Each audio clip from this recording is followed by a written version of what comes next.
भारतीय इतिहास में कई सारे नाम हुए जो अपने कुछ कार्यों के कारण इतिहास में काले अक्षरों से लिखे गए। राजा जयचंद एक ऐसा ही नाम है। उन्हें देश का गद्दार तक कहा जाता है। कहते हैं कि वो सम्राट पृथ्वीराज चौहान से अपनी व्यक्तिगत दुश्मनी का बदला लेने के लिए मोहम्मद गौरी से जा मिले थे। हालांकि उनके किरदार को लेकर कई ऐसे मत हैं जो उनके गद्दार कहने पर सवाल खड़े करते हैं। इस वीडियो में आज राजा जयचंद के बारे में जानेंगे। इस वीडियो को अंत तक देखते रहिए। जैसा कि आप जानते ही हैं कि राजा पृथ्वीराज चौहान ने अनेक राजपूत राजाओं के साथ मिलकर साल 1151 में मोहम्मद गौरी को तेहरान की पहली लड़ाई में करारी मात दी थी। इस हार को मोहम्मद गौरी पचा नहीं सका और उसने सम्राट पृथ्वीराज से इसका बदला लेने की ठान ली।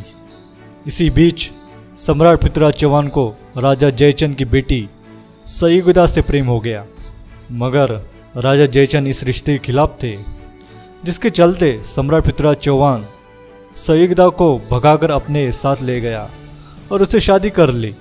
पृथ्वीराज की इस हरकत के चलते जयचंद के उसके साथ किया समझौता तोड़ दिया और उनके खिलाफ जंग छेड़ दी। इसके परिणाम स्वरूप राजा जयचंद और सम्राट पृथ्वीराज चौहान युद्ध के मैदान में कई बार आमने सामने हुए। इन युद्ध में यकीनन पृथ्वीराज की जीत हुई, लेकिन इसकी कीमत के तौर पर पृथ्वीराज के कई बहादुर सेनापति मारे गए। वही राजा की सयुगदा को इस तरह भगाकर शादी करने की इस हरकत का प्रभाव अनेक राजपूत राजाओं पर भी पड़ा और उन्होंने पृथ्वीराज से अपनी सभी समझौते तोड़ दिए गए। इतिहास के अनुसार पृथ्वीराज के हाथों युद्ध में हार के बाद राजा जयचंद बदले की आग में झुलस रहा था। वो किसी भी कीमत पर सम्राट पृथ्वीराज से बदला लेना चाहता था। बदले की ये चाहत जयचंद को मोहम्मद गौरी के दरवाजे तक ले गई।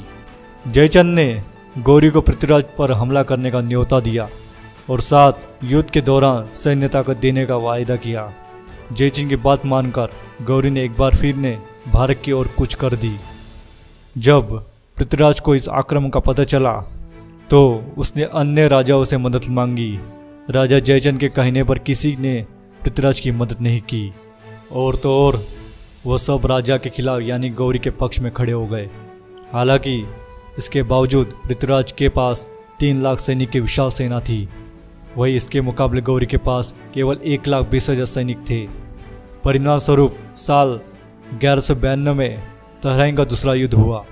इस युद्ध की शुरुआत में तो भारतीय सेना का पलड़ा भारी रहा, मगर कुछ देर बाद गौरी के घुड़सवार टुकड़े ने अपनी बढ़त बना ली और उन्होंने सम्राट पृथ्वीराज की सेना के हाथियों को तीर से इस कदर घायल कर दिया कि वे बौखलाकर यहाँ वहाँ भागने लगे। इसका नतीजा ये रहा कि उन्होंने अपने ही सैकड़ों सैनिकों को कुचल दिया। अंततः पृथ्वीराज की हार हुई और उन्हें बंदी बना लिया गया और फिर बाद में उसे मार दिया गया।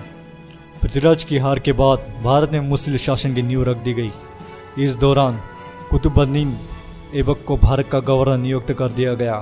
सम्राट पृथ्वीराज की हार से संतुष्ट जयचंद अब उत्तरी भारत का सबसे शक्तिशाली राजा बन गया था, मगर जयचंद की खुशी ज़्यादा समय तक बरकरार नहीं रही, क्योंकि खैबर के रास्ते मोहम्मद गौरी एक बार फिर भारत आ गया था।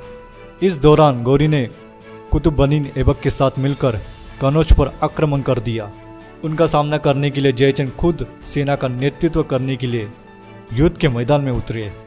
इस युद्ध में तीर लगने से राजा जयचंद की मौत हो गई और इस तरह कनौज राज्य भी गौरी के अधीन हो गया।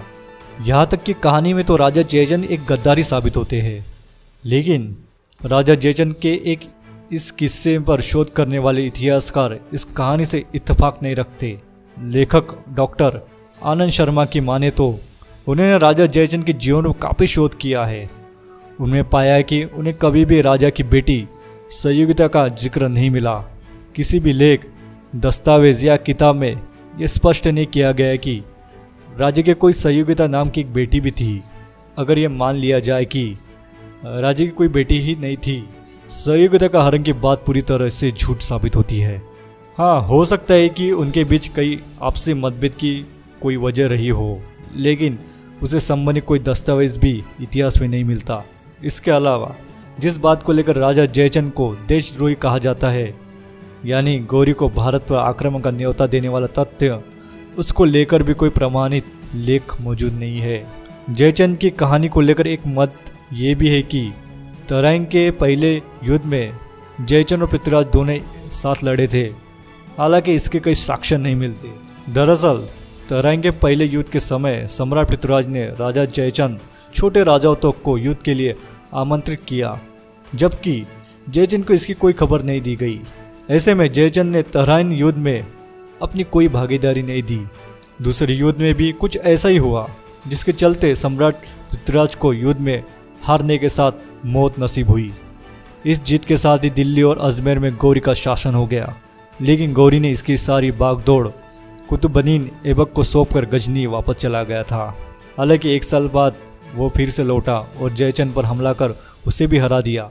ऐसे में सोचने वाली बात है कि अगर तराइन के पहले युद्ध में जयचंद ने गौरी की मदद की थी, तो बाद में गौरी ने जयचंद को क्यों मारा, जबकि वो उस भारत में अपना गवर्नर बनाकर यहाँ अपना राज चला सकता था। जयचंद द्वारा गौरी की सहायता भी कोई ऐतिहासिक प्रमाण मौजूद नहीं है, जिससे ये तथ्य भी साबित नहीं हो पाता। यही कारण है कि ऐतिहासिक कहानियों में चाहे राजा जयचंद को गद्दार कहा गया है, मगर इतिहास में ऐसा साक्ष्य मौजूद नहीं है जो इस तथ्य को पूरी तरह से प्रमाणित कर सके। विदेशी आक्रमण की वजह से ही हमारा देश की इतिहास में फेरबदल किए गए।